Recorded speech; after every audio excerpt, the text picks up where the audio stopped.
C'est l'un des narcotrafiquants les plus connus de l'histoire, à l'origine de plusieurs milliers de morts. Je parle bien entendu de El Chapo. Pourtant, la majorité d'entre vous ne le connaissent que de nom. Et croyez-moi, vous risquez de tomber de haut. Parce que El Chapo a passé sa vie à baigner dans l'illégalité et la violence. Il a été emprisonné 2 fois, mais il est arrivé à s'échapper. Malheureusement pour lui, la 3e a été la bonne et il a pris perpète. Rapprochez-vous mes poissons tequila, je vous parle de quelqu'un qui a caché pas mal de secrets, comme une énorme flotte d'avions, certaines déviances sexuelles ou encore une sombre histoire d'injection. Mais alors, est-ce que dès son enfance, on pouvait voir des indices qui ont mené au destin de baron de la drogue le plus connu du Mexique? Eh bien, commençons par là justement. Bon, c'est le 4 avril 1957 que notre histoire commence, avec la naissance de Joaquín Archibaldo Guzmán Loera, dans une petite ville de l'état de Sinaloa au Mexique, même si certains biographes sont pas d'accord sur sa date de naissance. En tout cas, le petit Guzmán est issu d'une famille très modeste. En fait, son père, il élève du bétail et à l'occasion, il cultive aussi du pavot à opium. Le pavot est une simple plante de base dont les graines peuvent être utilisées en cuisine, sur le pain par exemple. Mais certaines variétés de pavot ont des propriétés somnifères qui sont détournées pour en faire de la drogue, notamment du coup de l'opium. Et là, c'est cette variété que le père cultive. Bref, en tout cas, Guzmán, lui le fils, il n'a jamais connu ses 3 frères aînés, qui seraient apparemment morts de cause naturelle quand lui il était encore jeune. Mais par contre, il a plusieurs petits frères et petites sœurs. Bon, en tout cas, on ne sait pas beaucoup de choses sur son enfance, mais il semblerait qu'il ait rapidement vendu des oranges pour aider ses parents. Et surtout, il a abandonné l'école assez vite, faisant de lui, du coup, un analphabète. Guzmán a certes suivi quelques cours grâce à des professeurs itinérants, mais pas assez pour qu'il ait une éducation quand même digne de ce nom. Après, pour ce qui est de sa personnalité, on le décrit comme un enfant farceur qui aime jouer des tours à tout le monde quand il était petit. Par contre, son père était quand même avec une petite tendance à la violence facile, il se faisait souvent taper dessus, lui et ses frères et sœurs. Et c'est pour ça que pas mal de fois, il a dû s'interposer entre son père et puis ses petites sœurs ou ses petits frères pour les protéger. Mais après, est-ce que ça a eu une incidence sur ce qui va devenir? C'est difficile à dire. Mais bon, clairement, je pense que cette petite relation dès le départ à la violence ne l'a pas aidé. En tout cas, premier secret parmi une longue liste que vous allez découvrir, là, rapidement, le jeune Guzmán tombe dans la drogue. À peine son enfance terminée, quoi. Parce que là, il va en effet, comme son père, se diriger vers la culture du pavot à opium, ce qui est en vrai quand même assez courant dans leur région. Et avec ses petits frères, il parcourt beaucoup de kilomètres pour récolter les fameux bourgeons de pavot, qui sont ensuite revendus à des fournisseurs qui feront de l'opium. Et en parallèle, en fait, Guzmán vend également de la salade. Et je parle pas de la laitue que vous allez bouffer dans votre burger. Bon, en tout cas, si dans un premier temps, il travaille pour son père, il a rapidement été lassé que ce dernier claque tout l'argent n'importe comment, principalement dans l'alcool et les femmes. À partir de là, Guzmán décide donc de démarrer son propre business et il a alors à peu près 15 ans. Bref, dans la foulée, il est chassé de la maison par son père et il part donc vivre avec ses grands-parents. Et c'est d'ailleurs au cours de son adolescence qu'il va recevoir son surnom de El Chapo, qui globalement en fait pourrait être traduit par petit, trapu ou courteau. Donc ça fait directement référence à son physique et donc aussi à sa taille.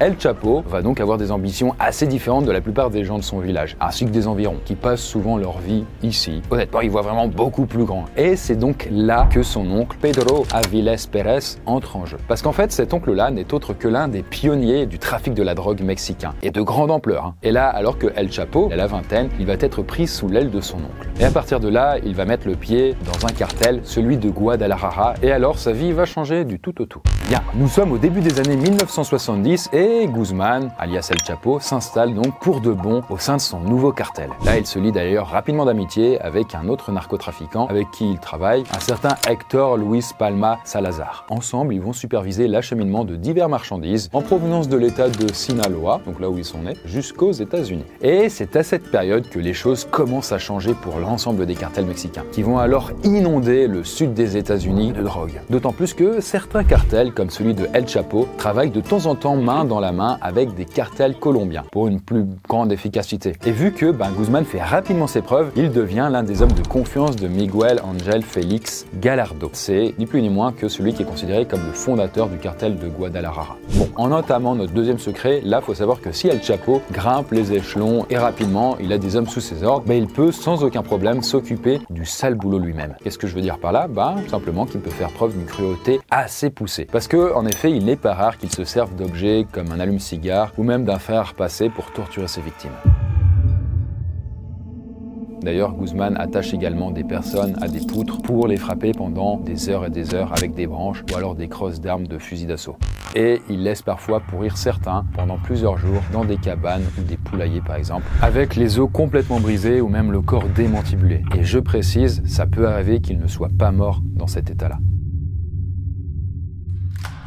En parallèle, il peut aussi également abattre des hommes froidement d'une balle dans la tête quand il s'estime trahi ou qu'il a mis la main sur un membre du cartel rival. Bref, il fait pas dans la dentelle. Bon, en tout cas, quelques années plus tard, son boss, donc Gallardo, il va tuer un agent de la DEA, donc le département de la lutte contre la drogue américain, un certain Kiki Camarena. Et à partir de là, en fait, c'est vraiment chaud, et du coup, il va se mettre en retrait et partir en cavale pour ne pas se faire attraper, en tout cas dans un premier temps. Cette affaire va changer les plans d'El Chapo, façon de parler. Parce qu'en fait, le fait que son boss Gallardo se barre, ça va faire de El Chapo l'une des nouvelles valeurs sûres du trafic de drogue au Mexique. Et d'ailleurs, si tout ce qui touche de près ou de loin au trafic de drogue vous intéresse, c'est cool, mais je peux surtout vous conseiller le documentaire Trafic, le temps des pionniers. En fait, c'est un documentaire qui revient sur les origines du trafic de drogue international et qui est né peu après la fin de la Seconde Guerre mondiale. Et d'ailleurs, cocorico, mais c'est globalement les Français qui l'ont inventé. Je parle donc du trafic de drogue international de grande ampleur. Si ça vous intéresse de savoir comment les Frenchies ici sont pris, eh bien justement, ça parle d'un trafic d'héroïne bien organisé entre Marseille et les États-Unis. Ça a commencé dans les années 50 et ça a duré jusque dans les années 80. Et justement, ce documentaire, bonne nouvelle, il est disponible en fait sur ma plateforme qui s'appelle Poisson Fécond Plus, plateforme où on a plein de documentaires. En tout cas, c'est dédié à la culture générale et la découverte du monde. C'est une sorte de continuité à la chaîne YouTube pour ceux qui sont vraiment chauds, quoi. En ce moment d'ailleurs, l'abonnement est à 2,99 € avec le code SARDINE.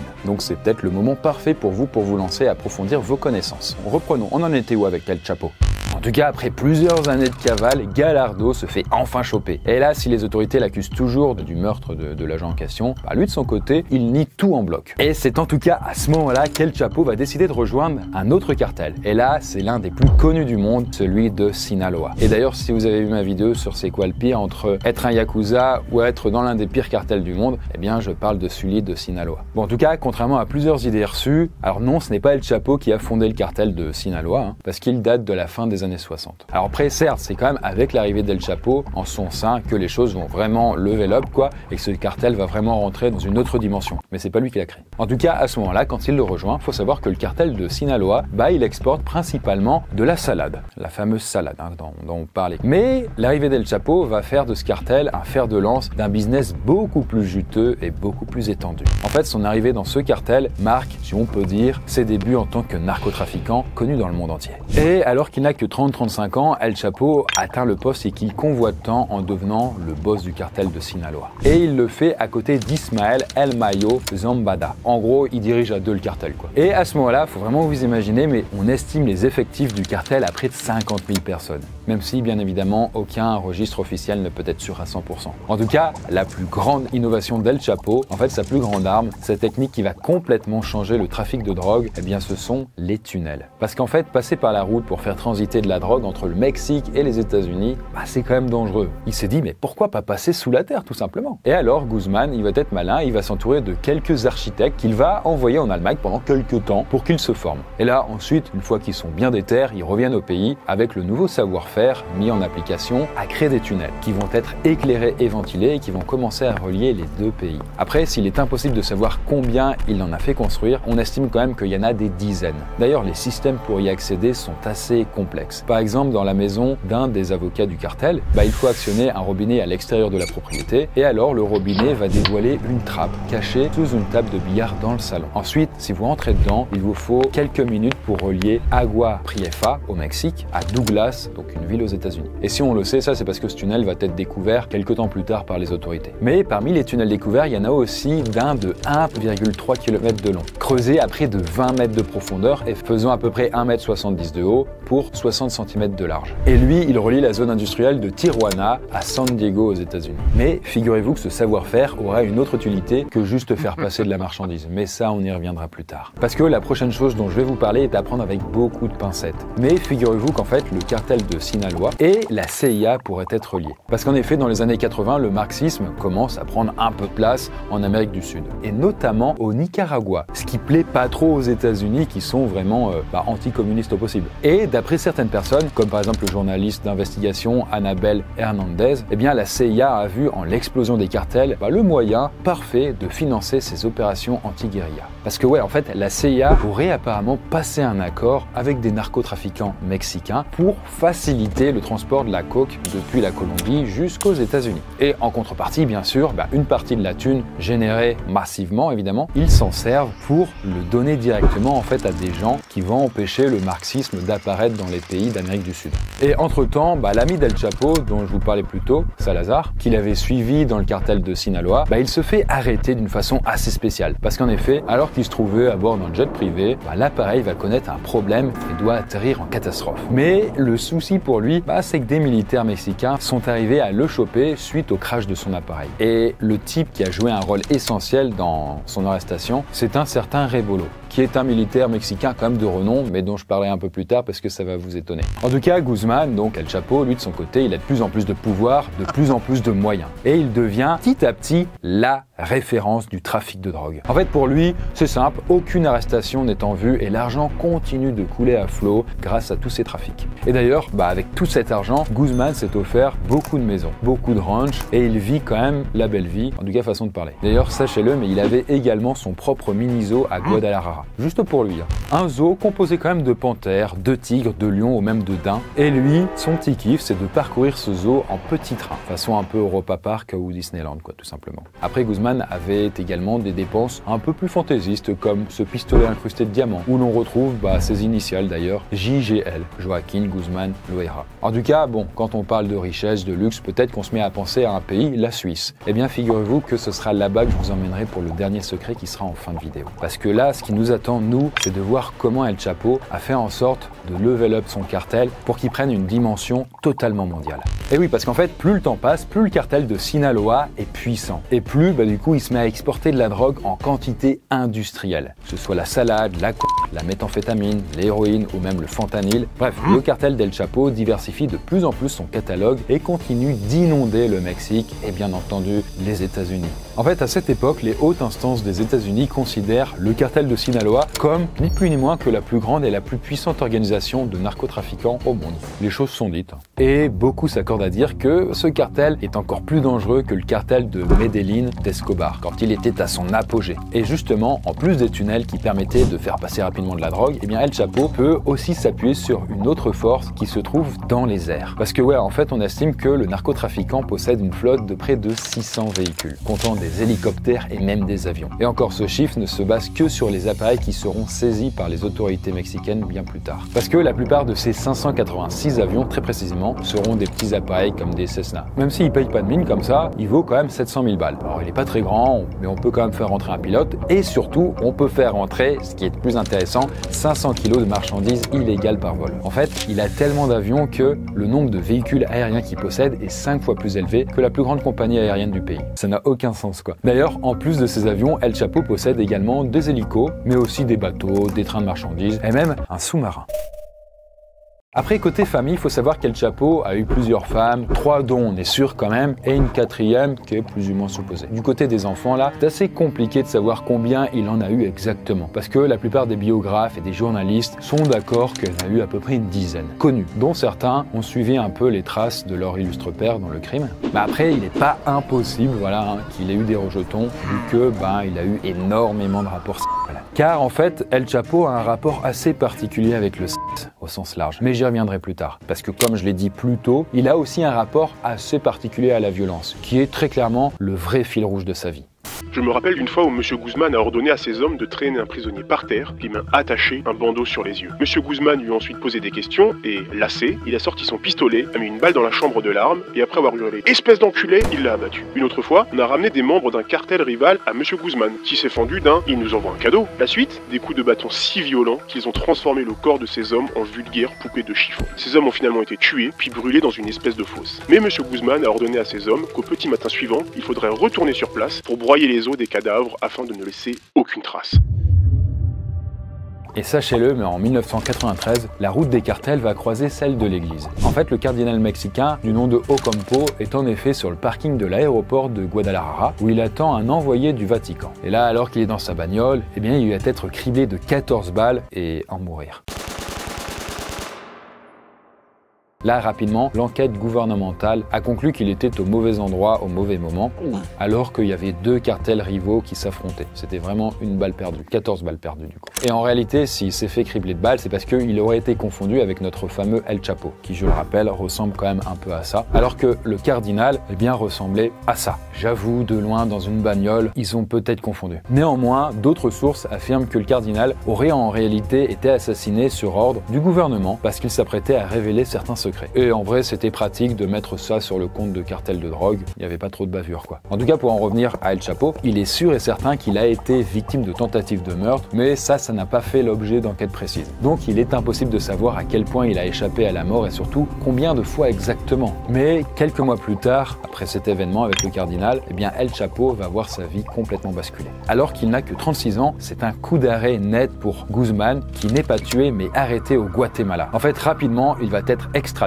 donc envoyé au Mexique, où il va être condamné à 20 ans de tôle pour, entre autres, meurtre et trafic de drogue. En tout cas, il va passer sa peine dans la prison de Puente Grande. Et comme je vous l'avais teasé plus tôt, El Chapo avait un rapport un peu particulier au sexe. Et bien justement, lors de son séjour en prison, on va bien le comprendre. Parce que sur place, eh bien, il est rentré dans une sorte de compétition avec un autre trafiquant. Là, la compétition en question, c'est très simple, savoir qui aurait le plus de rapports sexuels et qui tiendrait le plus longtemps dans toute la prison. Vraiment, il n'est pas rare qu'El Chapo commande des prostituées, comme on commanderait des pizzas, qui viennent de l'extérieur de la prison. Et quand c'est pas possible ou trop compliqué, pas de problème, il fait directement appel au personnel sur place. Les infirmières, les femmes de ménage, les cuisinières, tout le monde y passe. En plus de ça, il se fait souvent livrer du Viagra et si vous dites comment c'est possible, eh bien, en un mot, la corruption des gardiens. Quelques années après le début de l'incarcération d'El Chapo, eh bien, une autre personne se fait arrêter, c'est Rebolo. Je le rappelle, c'était le général mexicain qui avait fait arrêter son pote, qui s'était craché en avion. Parce qu'en fait, ce général mexicain, depuis le départ, il jouait un double jeu. Parce que si le général Rebolo a fini en tôle aussi, c'est qu'il a été accusé de corruption, d'entrave à la justice et d'aide au transport de coke. Et il va finalement écoper de 40 ans de prison. D'ailleurs, il va pas sortir de tôle et il va même décéder en décembre 2013 d'un cancer du cerveau. Par contre, pour ce qui est de El Chapo, il va pas purger sa peine complète. Non, non, non, les 20 ans, il va pas les faire. Car au bout de 8 ans de détention, ce qui est quand même pas rien, il va tout simplement s'échapper. On sera alors en 2001 et il aura 44 ans. Et là, vous vous dites, putain, ok, il s'est évadé en hélicoptère, peut-être il y a ces hommes qui sont arrivés lourdement armés pour prendre la prison en joue. Pas du tout. Il est tout simplement sorti en se cachant dans un bac à linge sale, avant de quitter l'établissement dans la camionnette de la blanchisserie. En tout cas, les différents experts sont tous d'accord pour dire que ça a été possible grâce, du coup, à de la corruption. Mais néanmoins, l'hypothèse du panier à linge sale, tout le monde n'est pas convaincu par ça. Il y en a d'autres qui pensent qu'il est sorti par l'entrée principale de la prison, déguisé en policier. En tout cas, à partir de là, c'est clair, le narcotrafiquant est libre. Et il va alors tout simplement devenir la cible d'une véritable chasse à l'homme. Parce que quelques semaines après son évasion, des soldats mexicains ils font un raid directement dans un ranch où El Chapo se trouve, mais où il s'est échappé juste avant, a priori en hélico. Là, quelques mois plus tard, la police fédérale arrive à arrêter un convoi de véhicules du cartel de Sinaloa, mais dans ce convoi, il n'y a que le frère d'El Chapo, qui s'appelle donc Arturo, qui est arrêté. Parce que El Chapo lui-même a réussi, là encore, à prendre la fuite à bord d'un autre véhicule. Et l'année suivante, c'est carrément 200 policiers fédéraux qui sont envoyés à Culiacán pour essayer de le choper. Et cette fois-ci pour de bon. Mais là encore, impossible de lui mettre la main dessus, alors que pourtant il avait été aperçu dans le coin. Le temps passe et encore l'année suivante, l'armée mexicaine, qui est vraiment énervée de ne pas réussir à le choper, elle décide carrément d'envoyer l'armée de l'air, cette fois-ci, pour faire un raid dans un ranch perdu au fin fond de la jungle de Tamazula. Et là, vous le voyez venir, mais une fois arrivé, beaucoup d'employés ont été arrêtés, mais encore une fois, impossible de mettre la main sur El Chapo. À la fin de la même année, en 2004, donc, les autorités reconnaissent la voix d'El Chapo en faisant de l'écoute téléphonique. Et là, à ce moment-là, ils peuvent quadriller la position et conclure qu'il se trouve dans un ranch près de sa ville natale. Et là, répétition, l'armée envoie l'artillerie lourde et alors qu'ils arrivent sur place, eh bien plus aucune trace d'El Chapo. Il y a juste des ordinateurs portables avec des photos de lui notamment qui confirment donc qu'il était bien là quelques temps avant. D'ailleurs, certains articles affirment que sous la colère de ce nouvel échec, les soldats auraient foutu le feu au véhicule et à la propriété. Et dans la foulée, ils ont dit qu'il y avait sans doute des agents infiltrés chez eux, car il était impossible qu'El Chapo ait pu avoir une idée de ce raid. Néanmoins, El Chapo ne passe pas son temps à échapper à l'armée. Il est bien décidé à asseoir sa position au Mexique, maintenant qu'il est quand même libre. Et pour ça, il n'hésite pas, si la situation l'exige, à balancer certains de ses propres lieutenants pour se protéger. Parce que, selon une enquête menée par le magazine Newsweek, eh bien El Chapo aurait été en contact avec la DEA, donc le département de la lutte contre la drogue américain, dans le but tout simplement de fournir des informations pour que les États-Unis puissent arrêter des membres du cartel de Juarez ou directement du cartel de Sinaloa. Guzman balance des noms et en échange, lui, il a une sorte d'immunité. Sauf que cette petite immunité va lui coûter très cher. Parce qu'il se trouve que dans toutes les cibles que El Chapo balance, eh bien, il y a les frères Beltran Leiva qui bossent directement pour lui. Lui, il s'en fout, il les balance, ils vont être arrêtés, d'autres même carrément tués, mais El Chapo va essuyer un violent retour de flamme. Parce que pour se venger, les frères Beltran Leiva ont commandité l'assassinat d'Edgar Guzman, qui est donc l'un des fils d'El Chapo. Cet assassinat va avoir lieu, le fils va perdre la vie le 8 mai 2008 à Culiacán. L'assassinat d'Edgar Guzman va entraîner des représailles massives de la part d'El Chapo et de fait une recrudescence de la violence. Du 8 mai à la fin du mois, plus de 116 personnes ont été tuées à Culiacán, dont 26 policiers. Fin juillet, après un nouveau bilan, c'est 128 personnes qui avaient été tuées en représailles de la mort du fils d'El Chapo. À l'époque, plus de 2000 soldats supplémentaires ont été déployés dans la région, sans que cela puisse réellement mettre un terme à cette guerre. Bref, les meurtres, la violence en tout genre continuent d'être au centre de la vie d'El Chapo. El Chapo va continuer à narguer les autorités en faisant fleurir son business, mais il n'avait sans doute pas prévu que certaines instances, on va dire, s'acharnent autant pour le faire tomber. Alors déjà, si vous pensiez que tous les hommes de main de El Chapo sont des Mexicains d'une vingtaine ou une trentaine d'années, tatoués de partout et armés jusqu'aux dents, eh bien vous êtes quand même dans le faux. Parce que je vous ai pas parlé de Léo Sharp, qui est un horticulteur qui, dans les années 2000, avait de plus en plus de mal avec son business, à cause notamment des crises financières. Et là, donc, l'une de ses connaissances lui propose de devenir tout simplement transporteur pour le cartel de Sinaloa. C'est de l'argent facile, il n'a pas grand-chose à faire en vrai, et en plus, qui soupçonnerait un homme de 80 ans? Bref, il devient transporteur de drogue, et il commence à s'en mettre plein les poches. Et il devient alors l'un des atouts majeurs pour El Chapo. Mais finalement, malgré son âge avancé, il sera arrêté en octobre 2011 à 87 ans. Parce que ce jour-là, il aura été pris avec près de 104 kilos de cocaïne dans son coffre. Ce qui le conduira directement par la case prison avant qu'il soit libéré quand même une année plus tard pour des problèmes de santé. D'ailleurs, pour les cinéphiles, l'histoire vous dit peut-être quelque chose parce qu'elle a été adaptée par Clint Eastwood lui-même dans le film La Mule. Bref, petit saut dans le temps en 2014 alors que El Chapo là il a 57 ans. Et Guzman ne le sait pas, mais ça fait maintenant quelques temps qu'il est épié par les autorités mexicaines et par la DEA. Nous l'avons surveillé activement pendant 5 semaines à Culiacán, avant qu'il ne parte vers Mazatlán, 2 jours avant notre opération. Il y avait un petit groupe de personnes avec lui au moment de son arrestation, qui a eu lieu dans un complexe touristique de Mazatlán, sans qu'aucun coup de feu ne soit tiré. Et pour la deuxième fois de sa vie, Guzman se retrouve donc emprisonné, pour trafic de drogue, meurtre ou même blanchiment d'argent. À partir de là, petit saut dans le temps, on est en juillet 2015, ça fait maintenant plus de 6 mois qu'il est emprisonné. D'ailleurs, un peu plus tôt dans la vidéo, je vous avais parlé de l'importance du réseau de tunnels qui a été développé par El Chapo pour faire passer la drogue. Et bien là justement, aujourd'hui, ils vont avoir une toute autre utilité. Parce qu'en début de soirée, El Chapo s'isole dans un coin de sa cellule, derrière le muret de sa douche, le seul angle mort des caméras. Quelques secondes plus tard, il disparaît. Et à ce moment-là, aucun gardien ne le sait et ne le voit. Et il va alors passer par un trou de 50 cm par 50 cm. Faut pas être claustro, mais ça passe. Et donc, il va quitter sa cellule pour déboucher sur un tunnel que ces hommes ont mis des mois à construire. Mais là, je vous parle pas d'un tunnel de quelques dizaines ou centaines de mètres. Parce que je rappelle quand même qu'il faut quitter le périmètre de la prison et ressortir assez loin pour pas être cramé. Là, les gars, ils ont eu le temps de construire un tunnel de 1,5 km qui attend donc notre narcotrafiquant. Et ces hommes n'ont pas fait les choses à moitié. Le tunnel est éclairé, ventilé, il est même équipé d'une moto sur rail de sorte à ce que El Chapo puisse sortir le plus vite possible. Bref, après quelques minutes de trajet et être monté à une échelle d'une dizaine de mètres, eh bien il émerge dans une maison en construction en plein milieu d'un champ. Le voilà de nouveau libre.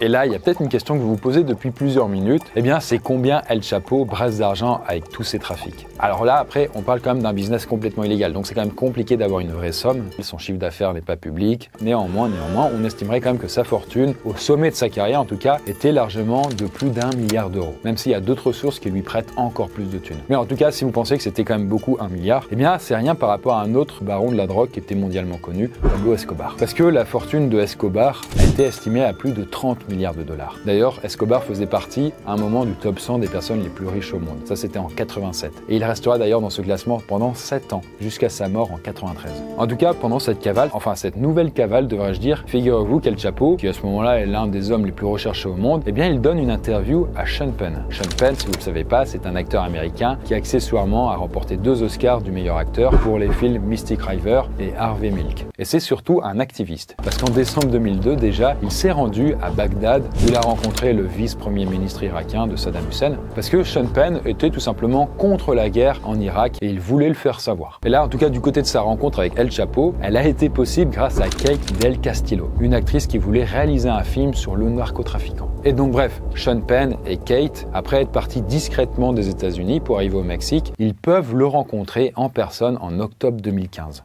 Le matin du 2 octobre, on arrive à Guadalajara avec Kate et 2 producteurs. Arrivés sur place, on rejoint l'un de ses avocats dans un hôtel et tous ensemble, on prend la route jusqu'à une piste de décollage clandestine où nous attend l'un des fils d'El Chapo. On s'envole avec lui au-dessus des montagnes sans savoir où on est et où on va atterrir. Après 2 heures de vol, puis 7 heures supplémentaires à traverser la jungle en 4x4, on arrive enfin à destination et on rencontre El Chapo. Je vais pas vous mentir, pendant un petit temps, j'ai eu peur, j'étais angoissé parce que je savais pas comment la rencontre allait tourner. Surtout que faut vraiment vous imaginer, El Chapo, il était quand même vachement surpris de l'interview de Penn, pensant qu'ils allaient parler de cinéma quoi. Lui, il voulait parler en fait de sa vie de narcotrafiquant. El Chapo est un peu étonné et malgré tout, il accepte de répondre à ses questions, mais que quelques jours plus tard et à distance. Néanmoins, même si ça semblait bien préparé, eh bien ça allait précipiter sa chute plus tard, et en tout cas clairement changer son destin. Parce que quelques jours après cette rencontre, un raid est en effet mené sur la maison d'El Chapo, qui est blessé, mais il arrive à s'échapper. Il va alors prévenir Kate Del Castillo, ce qui vient de lui arriver, mais malgré tout, il va quand même répondre en vidéo aux fameuses questions de Sean Penn, parce qu'il ne l'avait pas encore fait à ce moment-là, donc il fait quand même l'interview et tout. Bref, quelques mois vont passer, et le 9 janvier 2016, El Chapo va de nouveau être localisé. Sauf que cette fois-ci, les forces armées mexicaines réussissent leur raid. À ce moment-là, 7 des 15 hommes qui constituent la garde rapprochée de El Chapo vont être abattus, et lui-même, le boss du cartel, va être capturé vivant. Et là, suite à cette arrestation, le procureur annonce que les différents échanges entre Sean Penn, Kate Del Castillo et El Chapo les ont aidés à savoir où il se planquait. Sans ce projet d'interview, El Chapo serait peut-être toujours planqué quelque part, à l'abri. Bref, là, il va être emprisonné au Mexique pendant un peu plus d'1 an, avant que les États-Unis, j'insiste bien, et ils obtiennent son extradition le 19 janvier 2017 précisément. Et c'est à ce moment-là que va débuter un très long procès. Là, très clairement, les chefs d'accusation sont nombreux et c'est vraiment un euphémisme. Mais c'est surtout les chiffres qui sont mis en avant qui vont faire froid dans le dos. Là, le boss mexicain est accusé d'avoir fait transiter 155 tonnes de entre le Mexique et les États-Unis pendant toute sa vie, pour une valeur estimée à près de 14 milliards de dollars. En plus de ça, il est accusé d'utilisation d'armes automatiques, de blanchiment d'argent, mais aussi d'avoir ordonné l'assassinat ou tué lui-même une trentaine de personnes, sans bien évidemment compter les centaines ou les milliers de gens qui sont morts indirectement à cause de lui. Bref, plus de 300 000 pages de documents et plus de 100 000 enregistrements audio, sans parler des photos, des vidéos qui vont servir de preuve. Et en plus d'énormément de témoignages, dont celui crucial de Miguel Angel Martinez, un ancien lieutenant d'El Chapo qui a donné pas mal d'informations. Bon, dans un premier temps, son lieutenant, Martinez donc, il n'avait pas forcément l'intention de témoigner contre El Chapo. Mais le problème, qui a quand même joué en la défaveur d'El Chapo, c'est qu'il avait essayé de le faire tuer à plusieurs reprises il y a des années. Quand je luttais contre mon extradition, je n'ai jamais mentionné M. Guzman. Je ne l'ai jamais volé, jamais trahi. Et tout ce que j'ai reçu de lui, c'est des attaques contre moi. Une fois, j'ai été frappé au poumon, au pancréas et aux intestins. Une autre fois, j'ai pris 6 coups au visage. La dernière fois, un tueur a essayé de pénétrer dans ma cellule avant d'y lancer 2 grenades. Mais j'ai réussi à me protéger et à en réchapper. Mais les enquêteurs ont également eu la coopération de Jesus Zambada, qui était le frère d'Ismael Zambada, l'homme qui a pris la succession d'El Chapo à la tête du cartel de Sinaloa. J'ai été arrêté il y a une dizaine d'années après avoir travaillé pour le cartel pendant 20 ans et je purge aujourd'hui ma peine aux USA. À l'époque, j'étais le chef de Sinaloa pour la ville de Mexico, sous les ordres de mon frère. J'ai reconnu le pistolet d'El Chapo, incrusté de diamants, avec les initiales JGL. En plus de parler des armes possédées par El Chapo, j'ai aussi parlé des violences perpétrées par ce dernier. Mon frère Ismaël m'a dit qu'un de leurs ex-alliés avait tellement été criblé de balles que sa tête avait presque été arrachée. Elle tenait à peine. J'ai aussi dit à la cour qu'El Chapo avait une fois tué un homme et sa femme parce que l'homme avait refusé de lui serrer la main. Finalement, alors qu'il a 62 ans, il est condamné à la prison à perpétuité, plus 30 ans supplémentaires, ce que fait souvent les États-Unis. Bon, bah évidemment, il a fait appel, mais ça a été refusé. Et là, le narcotrafiquant est envoyé à ADX Florence, la prison la plus sûre des États-Unis pour y purger sa peine. Mais sachez que cette prison, ADX Florence, est vraiment hardcore. On parle d'un endroit équipé de miradors, de caméras, de plus de 1400 portes verrouillées électriquement avec des détecteurs de pression. Et ce que vous pouvez voir derrière moi, c'est une cellule authentique de cette prison. Elle a aussi la particularité d'être un véritable labyrinthe pour tout le monde. Les prisonniers sont tellement désorientés qu'ils ne peuvent même pas indiquer à leurs complices où ils se trouvent, parce qu'ils en ont aucune idée. C'est clair, aucun détenu ne s'en est jamais échappé. En tout cas, si El Chapo est maintenant derrière les barreaux, son influence n'a clairement pas été stoppée du jour au lendemain. Et d'ailleurs, si on touche à l'un de ses enfants, ça peut vraiment très mal tourner. Parce qu'en effet, par exemple, Ovidio Guzmán López a été arrêté par la police lors d'une opération de grande envergure, mais le cartel ne s'est pas laissé faire. Parce que d'un côté, tout un bataillon d'hommes est parti en mission pour le récupérer, et là, les forces de l'ordre n'ont eu d'autre choix que de le laisser partir pour éviter un bain de sang. Et ça a créé évidemment un certain embarras à l'échelle nationale. En gros, c'est les cartels qui font la loi, la police s'est laissé faire quoi. Mais en parallèle, l'un des policiers qui a participé à l'arrestation d'Ovidio, il a été victime d'un assassinat sur un parking.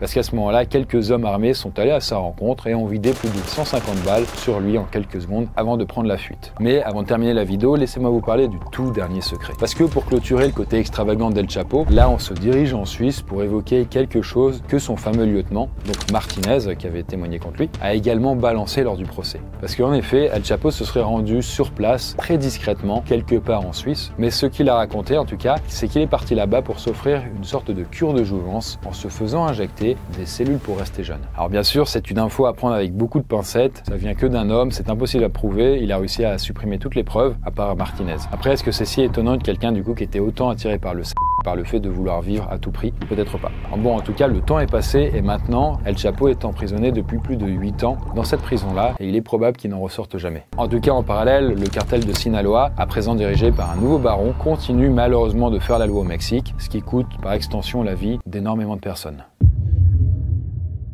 En tout cas, El Chapo, clairement un personnage parti de rien qui aura eu une place centrale dans le trafic de drogue sur pratiquement tout le continent américain. Et donc, il a très probablement incarné ce que l'humanité savait faire de pire. Bref, j'espère que vous avez aimé le découvrir, tout comme moi j'ai aimé le découvrir. Quant à nous, c'est tout simple, on se dit à la semaine prochaine, quoi. Bye bye.